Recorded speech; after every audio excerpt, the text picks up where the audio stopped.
I'm pleased to see such an excellent audience for the Heyden de Lancey lecture.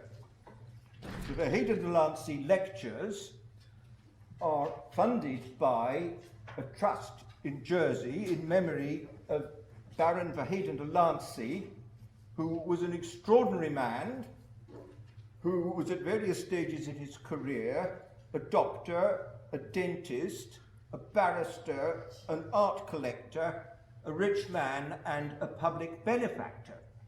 And with his wealth, he caused there to be created a fund to sponsor studies in and interest in medico-legal matters. And the Jersey Foundation generously gave Cambridge some money to fund mainly periodic public lectures on medico-legal themes. Since I've been involved in organising them, which I have intermittently since 2003, we've had a series of them on different themes. I won't give you a list of all of them, but the first one that I organised with Antje Juvapadine's help was from Elizabeth Butler-Sloss, who was president of the Family Division, who talked about recent cases on life and death in the courts. And the last one we had, which I regret to say was as long ago as November 2011, was Professor Sir Peter Dutchman, who talked about the effect upon the free availability of new medicines of tort liability of those who supply them.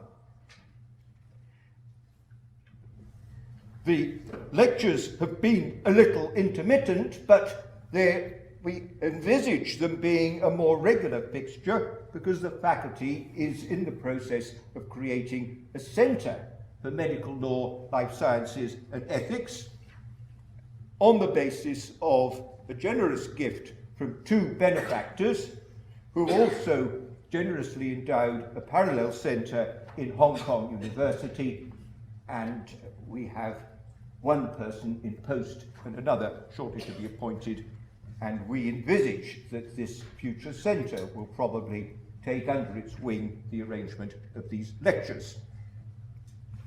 The subject today, as you all well know, is euthanasia and assisted dying in the Netherlands, and to talk to us about it we have the distinguished Dutch criminal lawyer, Professor Paul Mevis from the Erasmus University of Rotterdam, who is part of an official commission which has been created in the Netherlands to investigate the present law and to consider consider possible further reforms to it in one direction or another. This is topical as a subject to have to lecture in England because there are proposals and discussions to change the law here. For the benefit of those of you who are law students, let me remind you, and for the benefit of those of you who aren't, let me tell you what the law in this country currently says. Suicide, as throughout in Western Europe, was regarded as a crime, part of a package of crimes that existed because the behaviour was morally condemned by the church. As far as the person who took his or her life was concerned, that meant here that the body was denied Christian burial and was actually desecrated by being buried at the crossroads with a stake through its heart at one time, and the suicide's goods were forfeit to the crown. The person who committed suicide couldn't be brought before the courts, obviously, but genuine criminal liability was created for attempting to commit suicide, and people who tried and failed therefore got prosecuted and sometimes sent to prison, and those who helped people commit suicide were regarded as complicit in murder, and therefore accessories to murder, and therefore liable to the death sentence, which occasionally was actually carried out, though usually not. In 1961, suicide was, in turn commas, if I may so put it, decriminalised on the recommendation of the Criminal Law Revision Committee. Professor Glanville Williams, my very distinguished predecessor, was part of this body, And I heard him sarcastically say, contrary to predictions, half the population did not immediately take coaches to Beachy Head and jump over. But there was great resistance to decriminalising suicide, and as part of the package there was created a new offence punishable with up to 14 years imprisonment of aiding, abetting, counselling or procuring suicide, which is still in force. This harsh law is softened, as before, and throughout in English criminal law, by two things. One of them is the discretion to prosecute. There's not a duty in the authorities to prosecute. The Director of Public Prosecutions has a discretion as to whether to prosecute. And secondly, in a case which ends up before a jury, what we call jury equity, that's to say juries give unreasoned verdicts, which can be unreasoned verdicts of acquittal, and sometimes juries acquit just because they feel sorry for the defendant and they don't like the law. And by those two devices, the law contrives to be not as severe as it appears to be. It was nevertheless challenged recently in the courts by various people who either were helpless and people who wanted to end their lives, who were either already completely helpless and not able to do it and wanted somebody to help them take their lives, or who were suffering from degenerative illnesses which they thought would put them in that position. And the best known one was Debbie Purdy, who was described in the newspapers as scoring a victory in a case decided by the House of Lords in 2009. Her victory consisted of getting the House of Lords to say the Director of Public Prosecutions should at least issue guidelines indicating when he would or wouldn't prosecute people for complicity in suicide, which he then did. The victory didn't do her any good, however, because if you saw the notice in the newspapers about her death at the end of last year, you'll see that she brought about her end by starving herself to death, this being the only method open to her to end her life without possibly creating criminal liability for somebody who helped her. There is, before the House of Lords in its legislative capacity, an assisted dying bill at the moment, which would make it lawful for people who are terminally ill to make declarations that they wish to die, and if these declarations were made, then medical professionals would be allowed to prescribe them medicines that would bring their life to an end, and if necessary, help them to ingest it. Pretty narrow. This bill has been introduced before and not got through the House of Lords. It's halfway through its committee stage at the moment, and one of the people behind it told me last week that it won't make its final stages in the House of Lords this parliamentary session. It will all die when Parliament's dissolved prior to the general election, and they'll have to start all over again. So quite likely, like the previous legislative attempts, it won't succeed. What are the reasons for the resistance? Well, the main reason for resistance is ultimately a religious one. Life is a gift from God, and it's a sin to reject it. But utilitarian reasons against changing the law are also put forward, a prominent one being the slippery slope argument. The slippery slope argument goes like this.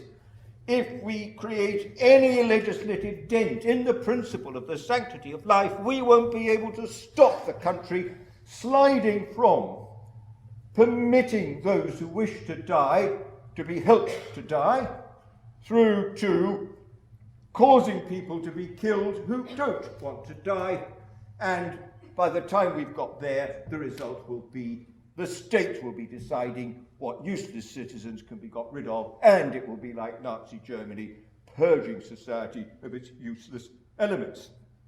And slippery slopers are wont to point to countries where the law has been relaxed usually saying, and that's what happens. Look, it's just going to be like that here in this country if we change the law. And among the countries where the rules have been relaxed is the Netherlands, and sometimes the Netherlands is invoked as a shocking example of how it would all go wrong if we change the law here.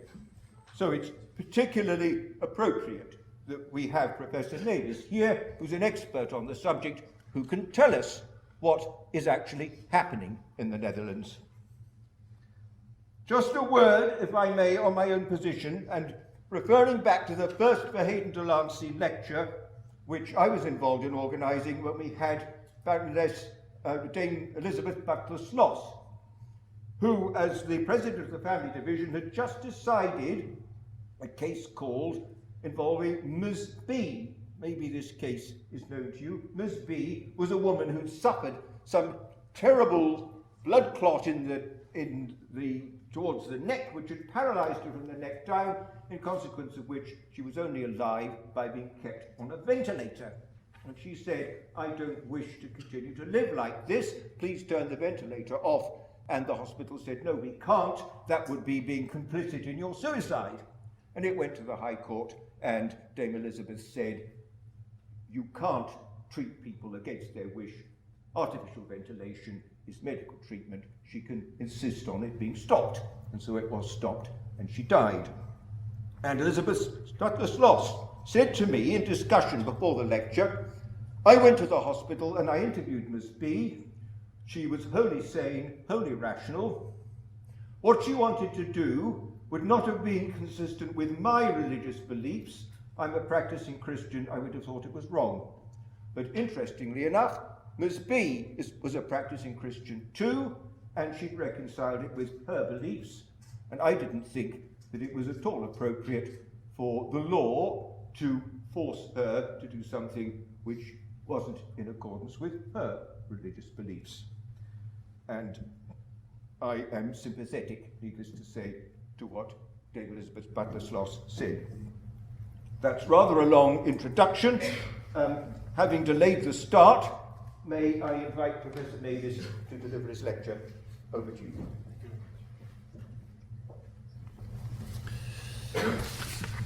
Thank you very much, dear colleague. Let me first of all say thank you to the Foundation and the faculty for having me here this afternoon, and especially thanks to all who organized the trip for me to come here. Antje, where is she there, and the other persons involved in the organization. Thank you very much. And of course, thank you very much for attending this lecture.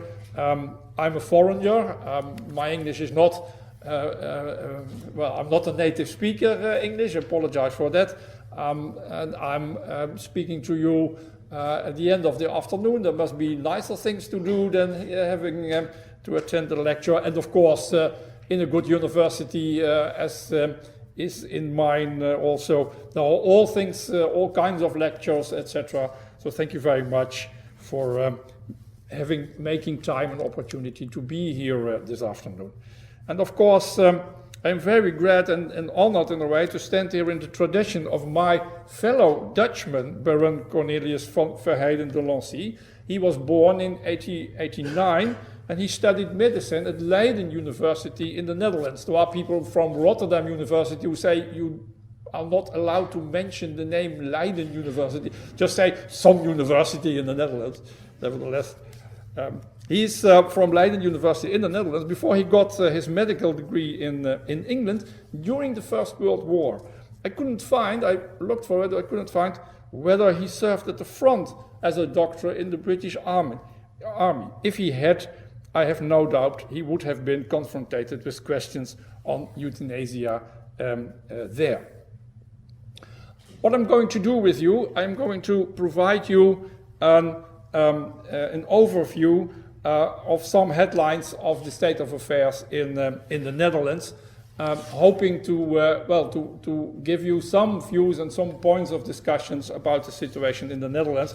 Partly it's typical Dutch, it's a typical Dutch situation, so I'm not sure whether it would be useful, the actual law situation in the Netherlands for the English situation and the English discussion, but that's up to you. I'm going to outline a little bit the law as it stands, how that we get there. There is a certain development before the actual situation that is very relevant. I say something about some discussions about the Termination of Life on Request and Assisted Suicide Act concerning these acts, and I'm going to say something about discussions that go beyond that. I gave you some materials, I hope you have it before you, with some legal text. I'm going to refer to that. It would be wise if you can read it with us together. It may help you to understand a little bit better the situation in the Netherlands. The actual situation in the Netherlands can best be described if we take three key moments in history. The first being the provisions of the criminal code, the actual criminal code, which came into force in 1886. The second key moment is a Supreme Court decision dated in November 1984. And the third is, of course, the moment that the Termination of Life on Request and Assisted Suicide Act got into force. That is the 1st April of the year 2002. That are the main things I want to address on this point of the historical development. I gave you the text of 1886, and I gave you the text of the actual text of the provisions of Article 293 and 294 of the Dutch Criminal Code. It's worthwhile, I think, to mention that I think you know where Britain has a common law approach. The Netherlands, the continent, has a more civil law approach. So the written law in the code is more important than the jurisprudence. Although, as I said, one of the key moments is a Supreme Court decision. So the difference might be not that as big as you can say that it would be on theoretical grounds. I gave you the 293 provision from 1886. And the text from the actual situation. This is 294. And I have made some remarks concerning a comparison of the text of 1886 and the text now, because as you can see, if you compare these two texts, you can find a lot of common elements that has been decided in 1886 and that still are very relevant for the actual situation in the Netherlands. That's my text. I'm going to make a few remarks on these points of that are common to the text of 1886 and the actual text. First of all, Article 293, 1886, euthanasia is a separate crime. It's not manslaughter, it's not murder, it's a separate crime. So a physician who commits euthanasia does not commit a murder. He's not charged with a murder case. It will not threaten lifetime or death penalty even. There's a separate crime. There is a separate provision because the legislator thought that being it a crime against life, but on request of the victim, it would be wise to have the maximum sanctions lowered from 15 years manslaughter to 12 years in the case of euthanasia. As we turn to section 294, you see different things. 294, that's suicide. Suicide as such is not a criminal act. It wasn't in 1886 and it still is not. But assisting suicide is a crime, as euthanasia is a crime, both in the view of the legislature, both crimes underlying the same penal provision, the same interest, that is the respect for the life of another person. That's the reason why euthanasia and assisted suicide both are in the criminal law. There's no distinction on this point. Even under the Review Procedures Act, there is still no distinction between these two crimes, but in the end you will see that in the actual discussion the point is coming up whether we should not make a bigger legal distinction between euthanasia on one side and assisted suicide in the other. On the other hand, you can see that there is a huge difference in maximum sanction. Euthanasia is more or less manslaughter in a lighter version. Manslaughter, maximum imprisonment 12 years, 15 years, euthanasia 12 years. On assisting suicide, it was in 1886 and it is still maximum imprisonment 3 years, which is very low in the Dutch perspective. It, for instance, means that pre-trial detention is not possible into the crime of assisting suicide, and there should be a maximum sanction of 4 years. So it's really a different crime. Assisting suicide, it's seen as a different crime, it's treated as a different crime, not in being a crime as such. Both are under criminal law provisions, but there is the severeness of the crime is seen completely different. And you can see this distinct view on another element in the definition of Article 294. There is this element, you can see in the text, that assisting suicide is only a criminal offense if the suicide follows. Without suicide, there is no criminal offense under Article 294, which means that a doctor who is convinced that his patient can be put at ease by saying, yes, I'll put you the medicine, I'll give you the drugs, I'll put you the medicine ready. If you want to end your life, I'll help you by giving the drugs. And if there are some cases, if he is convinced that exactly giving her the possibility, giving him the possibility, that would reassure his or her patient that he will not take the medicine. There are cases where people say, I'm quite at ease, I can take my drugs, I know they are there, that's enough. Maybe I'll do it tomorrow, and tomorrow it seems that they say, well, maybe next week, or maybe next month. That doctor that provides that drugs in that insurance is not criminal, because Article 294 says it's only criminal when the suicide follows. So that's some remarks on the legal provision. As I said, there are some legal provisions that go back on decisions of the legislator ever since 1886, and they have never been disputed since. They are still headlines of the actual system. Then again, what happened, what brought us to the actual situation, the actual act? And that's where we get to this Supreme Court decision of November 84. There you have to understand a little bit of Dutch society. Based on a very intensive and comprehensive debate being conducted in literature, in media, in politics, it can be concluded that somewhere in the late 70s, so before this decision, late 70s, early 80s of the last century, there was a certain consensus in the Netherlands about the desirability of decriminalizing euthanasia and assisted suicide in certain cases of exceptional medical suffering.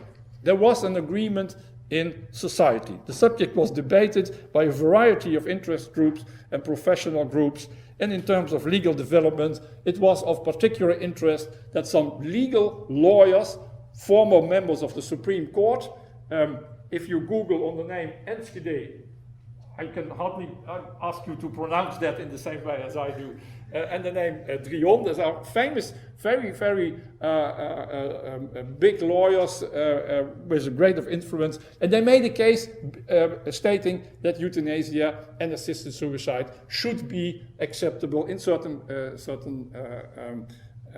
circumstances. That was really very important. But precisely because of the extensive and comprehensive nature of the debate, there was very little agreement about the cases or situations to which decriminalization should apply, the way in which this decriminalization should be provided for by law, and who should have the authority to decide or to carry out euthanasia in the cases. So there were a consensus, yes, we should change the law, but the question, and what are we going to do then, that there was no consensus on that.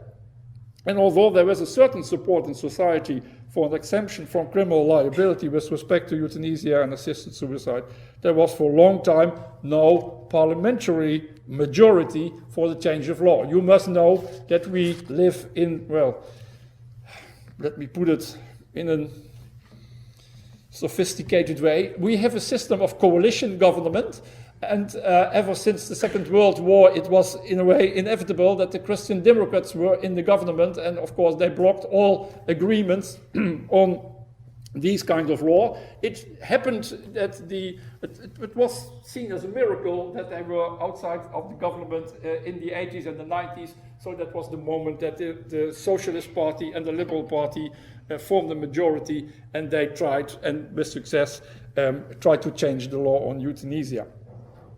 Given the political impasse at that moment, it was not surprising as such that the Supreme Court looked for ways within the existing system of codified criminal law and criminal procedure law in which it could end the punishability of euthanasia and assisted suicide in certain cases.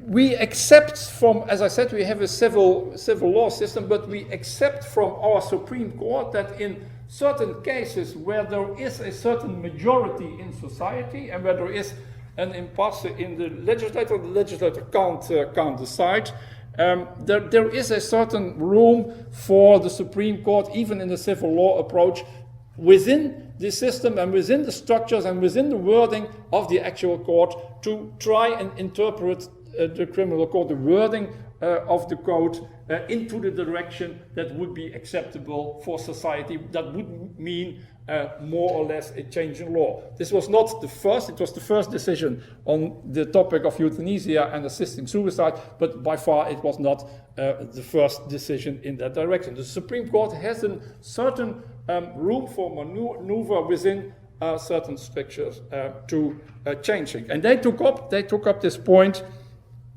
They saw that legislature was not ready to decide. There were a lot of discussion, but more or less there was a consensus in society, and that's where they found a solution. The ruling passed by the Supreme Court in November 1984 is the case in which the court provided scope for non-punishable euthanasia and assisted suicide. Its formulation of the exception is based on the written general ground for exception in section 40 of the Dutch Criminal Code. It's in your text. Any person who commits an offense under the compulsion of an irresistible force shall not be criminally liable. This provision is interpreted as including the justification defense of necessity. That's the key word of the case of the Supreme Court, necessity. Being a situation in which a person has to choose between conflicting duties. And the court ruled that if the person in such a situation obeys the most important one and violates by doing so the criminal law, his act can be justified. And in this formulation, the principles of subsidiarity and proportionality are applied. The court found, concerning euthanasia and assisting suicide, the court found that a medical doctor, and only a medical doctor, acting in such a conflict of duty situation and based on objective medical opinion and on medical ethical principles may justifiable opt for euthanasia if there is a conflict of duties between, on one hand, the duty to comply with the law and refrain from performing acts that end the life of another person, and on the other hand, the duty to prevent, in accordance with medical ethics and based on objective medical opinions, unbearable medical suffering on the part of the patient. So they created a justification, necessity, and seeing a conflict of duties, the doctor having to prevent his patient from unbearable suffering, but within standards of a medical profession and on the basis of principle and accepted principles of medical ethics. I just have to take my PowerPoint presentation. Where are we? Let me see. Yes, sorry.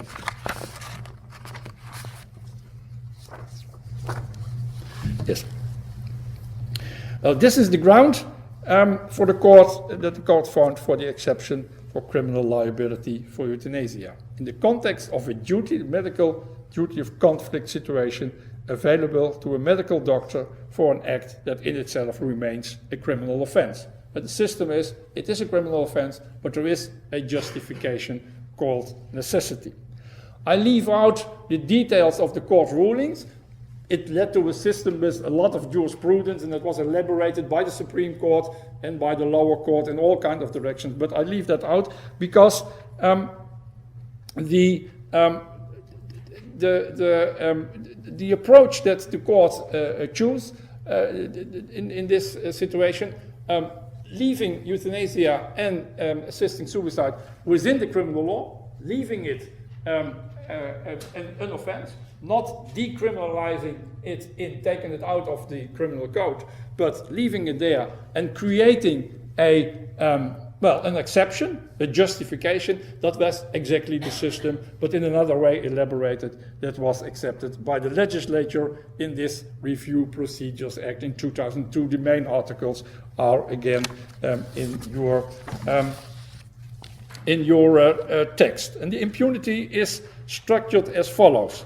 Under the new sections 293 and 294 of the Penal Code, euthanasia and assisted suicide remains, as I said, in the criminal code. So the main element in the Dutch system still is both are criminal offenses.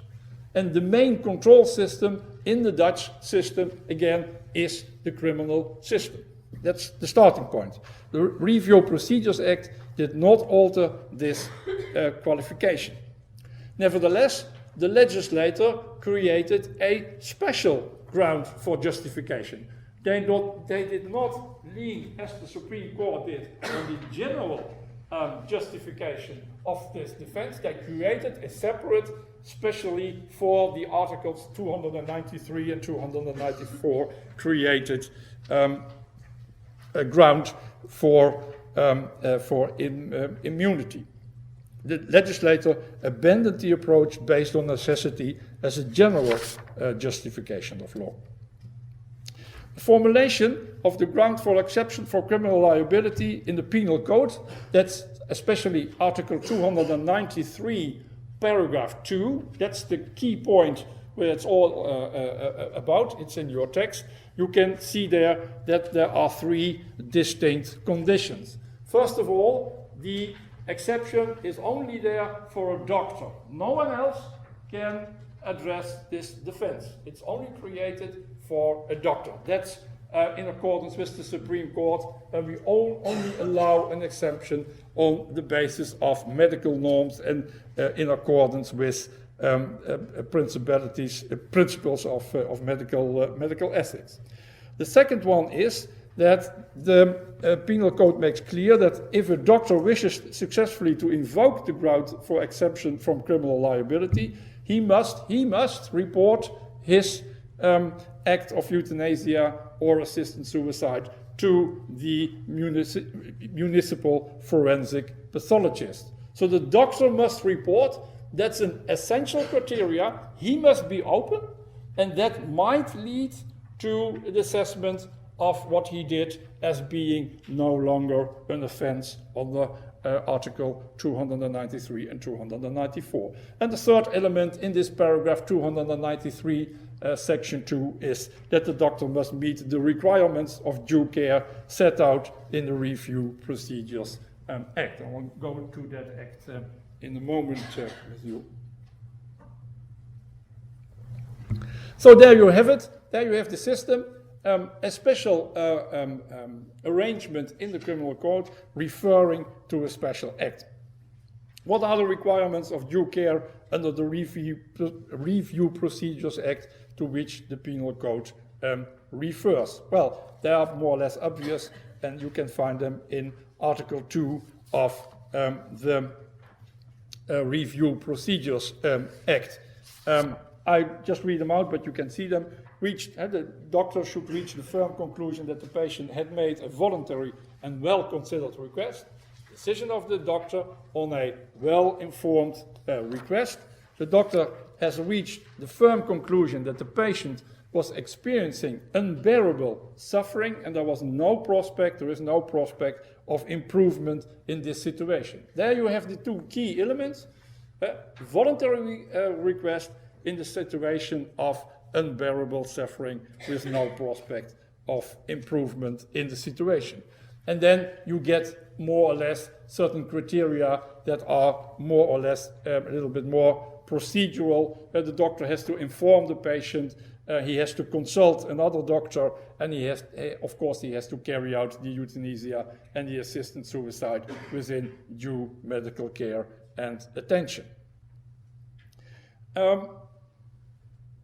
But there is a big difference in the situation after the act, and that is, of course, the way in which the act of the doctor is assessed.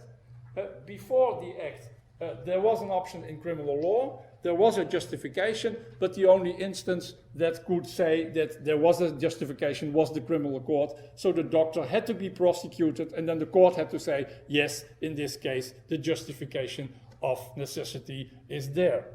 And that, of course, is a big problem because the doctor has to go to court, he has to be prosecuted, he will be in open trial, he would be charged, etc. So the Review Procedure Act did not alter, in a way, the substantial criteria that the Supreme Court accepted in the 1984 decision, but in essence they changed the way in which the act of the doctor is assessed. In the new act you can find this multidisciplinary assessment committee. They will say, they will teach, they will review the act of the doctor, they will conclude whether the doctor did uphold the criteria of Article 2 of the act. As they found, as this committee, multidisciplinary, there is a lawyer in it, we are always there as a lawyer. Of course it has to be because it is a justification under criminal law. A lawyer, a doctor, and an expert on medical ethics. These three form, in all cases, this review committee. We have 5 in the Netherlands, we have 5 regional committees. If the committee says, yes, we think that in a certain case the doctor met with all the criteria, then the case is over. The public prosecutor will not be informed. Theoretically, the public prosecutor could prosecute a doctor because it's still in the criminal act, so it's not a binding decision. The committee says, in our view, this was according to the law, but there has never been a doctor prosecuted in a case that the criteria were upheld. In the other situation, if the assessment, the review committee says, well, we think in this case not all the criteria are upheld, then they leave it to that. They don't give an opinion whether there should be prosecution. They leave that to the prosecution. The case is handed over to the prosecution, and then the prosecution has to decide whether there is a case to prosecute or not. And it's very, well, it depends. I'll say something about that in short notice. It more or less depends, the decision depends on exactly on what criteria the review committee thought that the doctor did not uphold the criteria of law. So that's the system. Within the criminal law system, we have more or less a review committee being, if you want, more or less a front office for the prosecution. They made the first, outside public prosecution, they made the first assessment, and if they found that the doctor upheld the law, then it's that, then we leave it to that. That's the system that we now have. It's completely based on an act of a doctor in accordance to medical ethics, to medical standards, assessed by a committee. So that's very limited, and it still is a provision under criminal law. We trust doctors to do so. Doctors accept this system.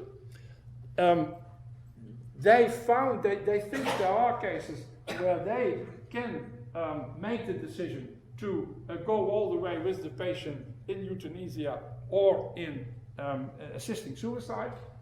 They have developed their standard norms for this situation, and I think that's very important. They accept from each other that other doctors do not have the same opinion. The whole system is based absolutely not on the right of a patient. It's all based on what we allow doctors to do in accordance with their standards, and the law always says the doctor can act. The doctor may assist in suicide. And within doctors, there is room for the one doctor to say, yes, in this situation, I think it would be possible to help my patient to suicide. Where another doctor says, no, for me, for personal reasons, or for medical, for standard reasons, whatever, I'm not so far yet. So there is, within our system, our health system, the doctors have taken up this point, the complete approach, leaning on doctors and ready to report cases of euthanasia and assisting suicide. It's more or less working, because that, of course, is the big question: does it work? I would say, in a way, yes, in a way it would, and that's not too bad as such. First of all, doctors do report.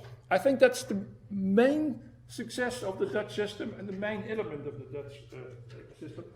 As a criminal lawyer, one could ask questions, but it's typical, the pragmatic Dutch approach, that we don't ask difficult questions as long as there's no necessity for it, so we'll leave that question there. There are some research, there are some surveys. I gave you the English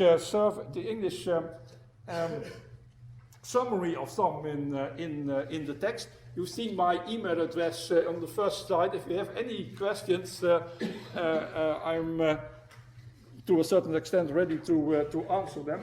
There are some surveys from which we can more or less reliably conclude that up to in 80% of cases of euthanasia and assisting suicide, they really are reported by doctors, which is very high, and it's rather high over the years. So there's a success. So the key point, we trust doctors to report cases. Yes, that's a success. Nevertheless, there is a gray area between euthanasia and palliative sedation. There are cases where it's not clear. Palliative sedation is accepted as normal medical treatment. There's no problem, there's nothing to report, there is no criminal offense whatsoever. And of course the problem is there that doctors can define cases, can see cases, can accept cases, or can even not with immediately bad thoughts, but can see what we lawyers would see as euthanasia, they could see as palliative sedation. And the difference is somewhere there where doctors say, well, in cases of palliative sedation, I'm not killing my patient, I'm not looking for his death, I try to help him, and yes, the result may be that he dies a week earlier, something like that, but that's not what I'm aiming at. I am aiming at release of pain. Well, yes, of course, but there are, of course, cases where we criminal lawyers would see that as intentionally killing another, which might be, as it is on request, a form of euthanasia. So there is a gray area, and in my view, the gray area is a little bit. There are some figures. The figures are not clear, but there might be some 2% of all dying cases where there is something unclear whether is this normal medical treatment called palliative sedation, or is this a criminal act called euthanasia or assisting suicide. So there is a certain problem, a weak point there. In the year 2010, the committees where is the figure? No, in the between 2007 and 2011, so four years, out of a total of 13,918 cases they reviewed, this committee, there were exactly 36 handed over to the public prosecutor as being cases where the committee said, we don't think that all the criteria were met there. So that is very few. Is that a success? Yes. Nevertheless, one might come to the conclusion that doctors seem to report more or less excellent cases. The best cases, clear cases, where there is no discussion. 36 cases out of 13,900. That's a little bit. You could see there is a discussion. Do these committees assess, review strict enough? We accept it so far. As I said, euthanasia and assisted suicide still under criminal law. The prosecutor can prosecute even when the committee says this is in accordance with the law. If the prosecutor says yes, but you reach that conclusion in an interpretation of the law, in an interpretation of the criteria that we do not accept, then the doctor might be prosecuted. We did not have any cases of that. So there is more or less the success of this law being accepted. Nevertheless, in these 36 cases, none of them have led to criminal, and 36 where the committee says the criteria were not upheld, were not met. Out of these 36, no one was prosecuted. No case was prosecuted. No doctor was prosecuted. That makes me a little bit suspicious as a criminal lawyer, to put it mildly. Of course, as I said, if you look to these criteria, you can see two more or less substantial criteria, request and suffering.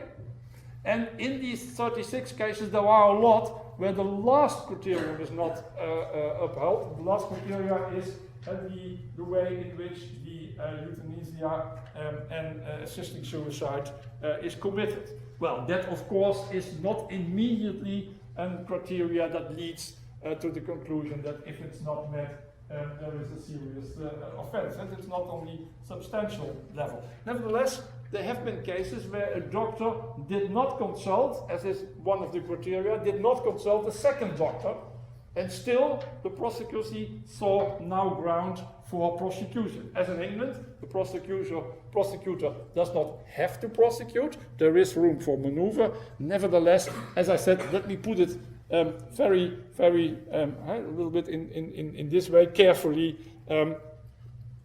Out of 36 cases where the criteria were not met, no prosecution. That makes me suspicious. I would really like to know more about what happened in these cases. I'm going to do some research in the next years, so I'll be back in a few years. There's another reason to do that, which I'll come to that later. One could conclude in general that it works, the system works for what I could say the standard case, what we could say the standard case. The standard case is a mature patient heavily suffering cancer from a medical source, a medical disease, which does not affect him mentally. He knows mentally what he's doing, he's capable of making his own decisions, and he is suffering in a way that can be recognized by the doctor, by others in his surroundings as unbearable and without any perspective. And that's the standard case. That's the majority of cases in which, by far the majority, some 85%, that are this standard case where people got euthanasia and normally have the expectation of life less than a month. So it's really cancer not affecting the mental capacity in the end version, and then euthanasia is a way of preventing further suffering. That's the big majority of cases in the Netherlands. Therefore, we have a modality that is accepted within the Netherlands, because the prosecutor has a huge discretion, we accept this system of having some acts under the criminal law, but exactly because it's a criminal law, exactly because the procuracy has a possibility to deal with that, we don't actually apply criminal law as long as certain criteria are upheld. If I look in this audience, it's a little bit dangerous to say it this way. I see people of different age. Some of you, I won't conclude which category, but some of you must have been in the Netherlands and know something about what a Dutch coffee shop is about. Yes, well, a coffee shop is everything else than coffee. If you want a cup of coffee, you don't go to a coffee shop. This complete system is based on the same principle. Everything that is happening in the coffee shop is under criminal law. It's explicitly kept as a criminal offense. Nevertheless, that means we could apply criminal law, but we don't, the prosecutor doesn't, as long as a coffee shop owner meets certain criteria, which of course differ than these from euthanasia. There are criteria like the criteria there are no hard drugs, no minors, take care that the neighbors do not get annoyed, no alcohol, etc. So a coffee shop is an ongoing criminal offense, but it's more or less tolerated. There's the Dutch approach. Exactly the same, more or less, exactly the same. We take that approach. That's the machinery that we take for euthanasia, but within this machinery, it's only the doctor that has a possibility to apply for acts of euthanasia and assisted suicide that is not criminal. So the standard case, we handle the standard case, but of course that leads to a lot of discussion about the not standard case. And we should be a little bit reluctant. You will hear a lot of discussions on the Netherlands. That is this picture of in the Netherlands. We had some people, I'm not sure, I thought they were from America. They had to make a stopover at Schiphol Airport in Amsterdam, and they asked me for, well, I'm over 80. I am safe in the Netherlands, so may I stop there? May I leave the Netherlands, or etc. Well, that's not the case.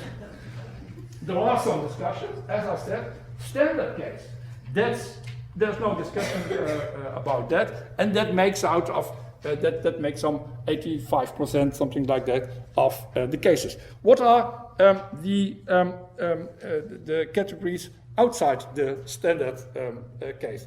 Well, first of all, I won't say too much about it, but if you read section 2, paragraph 2 of the Act, then you can see there are some lines about the advance directive. And if you read that, you can, of course, imagine that that gives some problems. How far does such an advance directive go? And how far may you see there the same construction? If there is an advance directive, it says the doctor may use that directive. He may act upon that directive, but that directive is only one of the criteria. The doctor should be convinced that all the criteria are met in the situation. Well, that's an unclear situation. There you have this compromise idea again in our Act. That's an unclear situation that we are discussing at the time. The other one is minors. Of course, as such, minors cannot request suicide or euthanasia without, well, the section is that between 12 and 16 years, a minor cannot ask for euthanasia and assisting suicide without the decision of the parents. He cannot, it's the parents to decide. There are cases now where doctors say, we have seen minors, 15, 14 years from their cancer, in a way, more mature to bear their suffering, to handle their suffering, than their parents. There are cases where doctors say the patient is taking his suffering, his cancer, his death. The parents are in the situation of complete denial. We can't discuss it with them. But they say, no, we don't want to talk about it, etc. That's a certain problem. And we have, of course, the case where parents are divorced and where one says yes and the other says, that's why I say no. If the other said no, the other says. So there are some cases coming up and the doctor says, I see the patient is a minor, but in a way he handles his situation by far more mature than some parents. There were some reports that this was one of the problems. Then the case of others than medical doctors. As I said, the whole system is based on a decision. The only justification possible is a decision of a doctor. We had a case where a non-doctor assisted his mother in suicide. That's a criminal offense. There's no justification, the act is not applicable. So the prosecutor prosecuted. And the court said, yes, it's a criminal offense. No, there is no reason for any sanction. Saying, we recognize here, that it was addressed, we recognize here, yes, this is a criminal offense, but in the circumstances of this case, we accept more or less the assisting of the assistance of this son, this careful assistance of this son in helping his mother. Of course, it will lead to more discussion. If the court says, here you hear the echo of the court decision from 1984. Courts see discussion in society, and courts try to find a solution. A solution here might be, yes, it is criminal, but no reason for sanction. And of course, in the next case, the prosecutor has to think 3 times before he prosecutes, when the end might be, yes, it's criminal, but no sanction. And then again, the last version of discussion, then we go beyond the scope of the medical approach. Actual system, accepted in society, let me stress that again, standard case, that we accept. There is a discussion, and not the picture as we are going to kill everybody, etc., etc. There is a discussion, nothing more yet, about what is known as completed life. People who just have the feeling, my life is completed. I'm not suffering from something medical as such, but my life is completed. Let me add one word on the first bullet here, the scope of lasting and unbearable suffering. The case of dementia, of people who suffer from not from somatic suffering, but who are mentally disturbed in a way.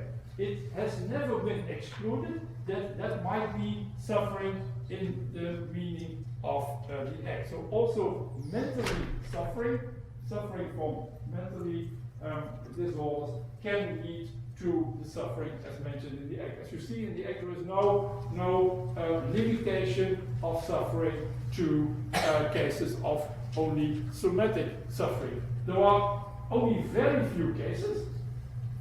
All of them are assessed as being within the scope of the law. There are some, in the jurisprudence of this review committees, there are some lines of more cautiousness, more careful decision.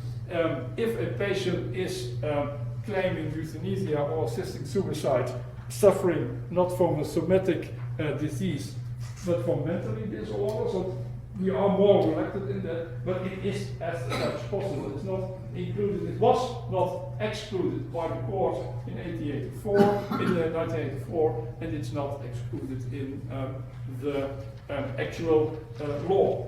Nevertheless, there still has to be a medical ground for the suffering, and the case of completed life is the discussion about what would be behind medical grounds, what would be the situation that people just say, I'm not suffering, but my life is completed. I have just, my life is over, but my body is still there, that's it.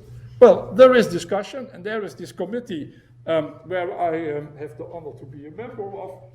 There is discussion, and the instruction to the committee is the committee will carry out the aforementioned study into legal possibilities with respect to assisting an individual who considers his or her life to have run its course in committing suicide, and we also analyze the social dilemmas in this context. The study's core focus will be on how the wish of a growing group of people in the Netherlands to have a greater right of self-determination in terms of the assistance to be received when they have made an end-of-life decision can be met in practice. At the same time, it is of paramount importance that abuse is prevented and that people feel free and feel safe. So here you have the reluctant approach. We are talking about it, and you see the key word here, self-determination.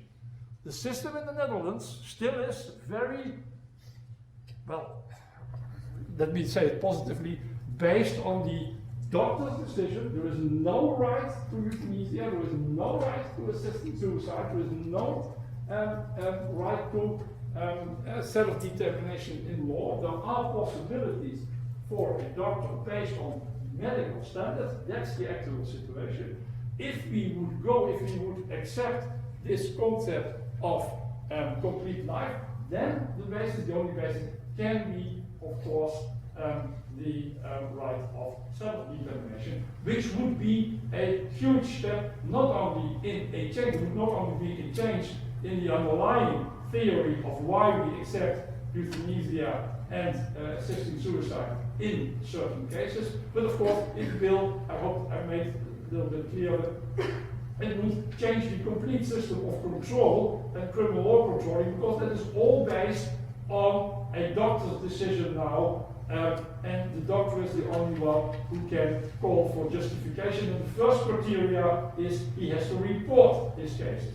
How are we going to set up such a system of acceptance and reporting if the decision as such is in the line of self-determination, based on self-determination and not on other grounds?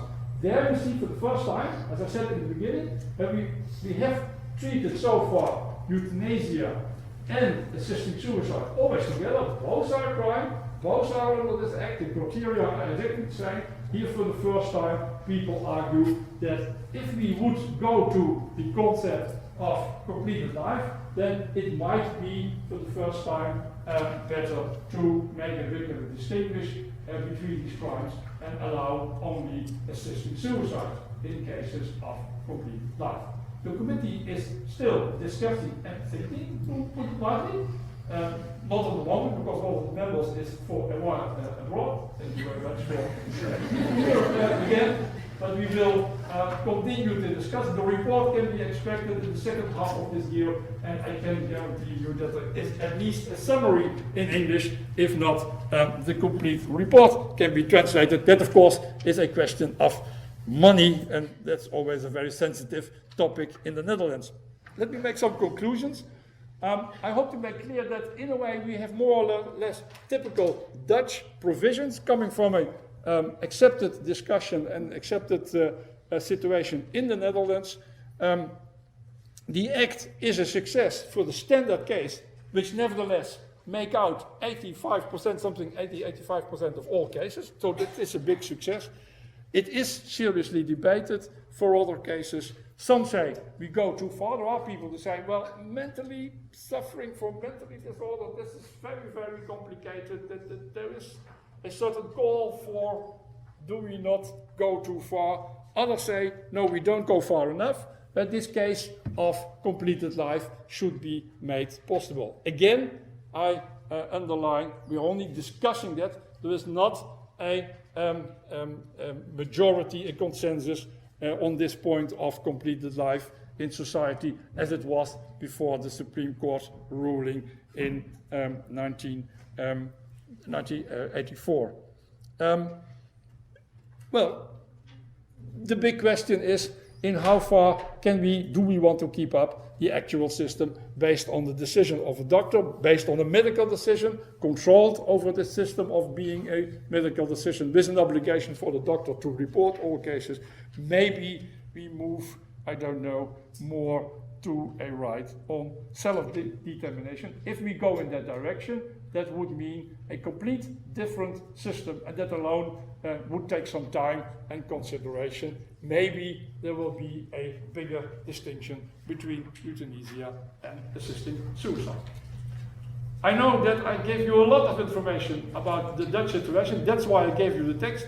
Maybe you can rethink it over. Again, there is, if you go to the internet, a lot of literature in English about the Dutch situation. Nevertheless, I hope to have to give you some overview and even illuminate a little bit that we have a rather strict system under criminal law. You cannot come to the Netherlands, have an intake interview at the clinic at 2 o'clock in the afternoon and bring your coroner at 3 o'clock or something like that. That's absolutely not out of the question. No doctor will do that. Thank you very much.